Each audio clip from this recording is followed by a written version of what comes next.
For tonight's ulam, magluto ta og munggo.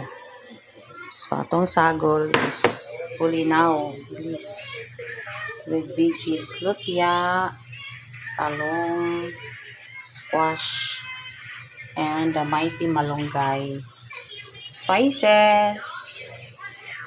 Okay, so man siya atong lutuan guys. So, diba? Gulay. Magisa na to sa atong panakot.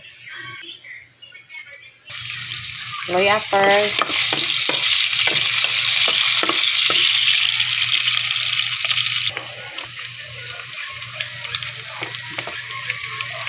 Sa atong bawang, sibuyas, and kamatis.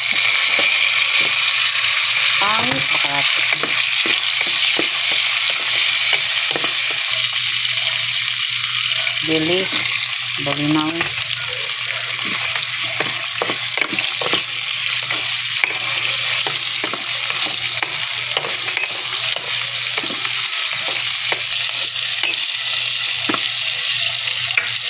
Ano ito munggo with war.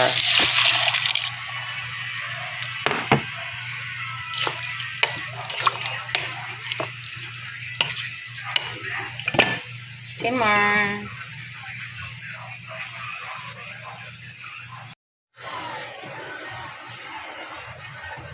So, ito na itong lutya ay lutya. Kami ni lutya ay sagol kay laut-laut pagkaman. So, ito siya ipaluto guys. We'll simmer it hangtod maluto. Fast forward, so nagbutang na kami ng ingredients. I mean, some of the gulay like squash. Ang talong nato, nabutang na siya. Walat na lang ta maluto ni siya. Then, ilunod na ito ang iba na mga gulay. Final gulay, malunggay. O diba? Nag-overload sa gulay.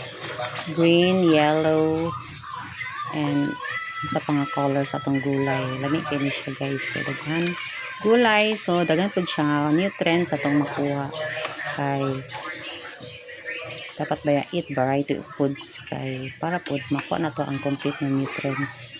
Kay some of the nutrients is makuha siya. Hindi lang sa isa ka gulay or sa mga food, but sa other food na mga vegetables. Fast forward, so luto na ang atong gulay. So it's time to eat dinner guys. So di mayan ka atong gulay, kadagan kayo sa gulay. Kasi nga vegetables. So ano atong style sa atong pagluto og munggos. Kainan na, let's enjoy dinner. Come on sa pag-iusod and guys. So, share naman. Thank you for watching. Bye everyone. I like to eat